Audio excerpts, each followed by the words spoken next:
हाम्रो च्यानलमा स्वागत छ। यो भिडियोमा हामी तयारी गर्दैछौं पुदिनाको चटनी।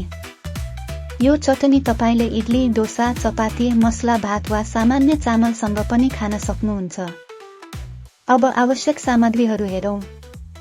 1 गुच्छो राम्रोसँग धोएको पुदिनाको पातहरू, अलिकति करी पत्ता र धनियाँको पातहरू, 3 वटा हरियो खुर्सानी, स्वाद अनुसार नुन, 1 चम्चा उडद दाल र आधा चम्चा जीरा, मध्यम आकारको 1 प्याज ससाना टुक्रामा काटिएको, 1 चम्चा इमली पानीमा भिजाएको वा सिधै प्रयोग गरिएको, 1 कप ग्रेट गरेको नारिवल र 1 चम्चा अदुवा र लसुन।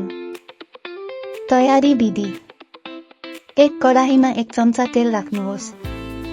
तेल तताएपछि उडद दाल र जीरा हाल्नुहोस्। दाल सुनौलो हुन लाग्दासम्म भुट्नुहोस्। अब प्याज, हरियो खुर्सानी, अदुवा र लसुन राख्नुहोस्। प्याज राम्ररी पाक्दासम्म भुट्नुहोस्। यदि तपाईँ लसुन प्रयोग गर्न चाहनुहुन्न भने नहाल्नुहोस्। अब करी पत्ता, धनियाँ पात र अन्त्यमा पुदिनाका पातहरू राख्नुहोस्। पातहरू खुम्चिएर काँचो गन्ध हराउँदासम्म भुट्नुहोस्। स्टोभ बन्द गर्नुहोस् र मिश्रण चिसो नभएसम्म पर्खनुहोस्। चिसो भएपछि मिक्सरमा राख्नुहोस्। नरिवलको तुरो, भिजाएको इमली र स्वाद अनुसार नुन हाल्नुहोस्। यदि चाहनुहुन्छ भने अलिकति गुड जग्गेरी पनि थप्न सक्नुहुन्छ। अलिकति पानी हाल्नुहोस्। मिक्सरमा राम्रोसँग पिस्नुहोस्।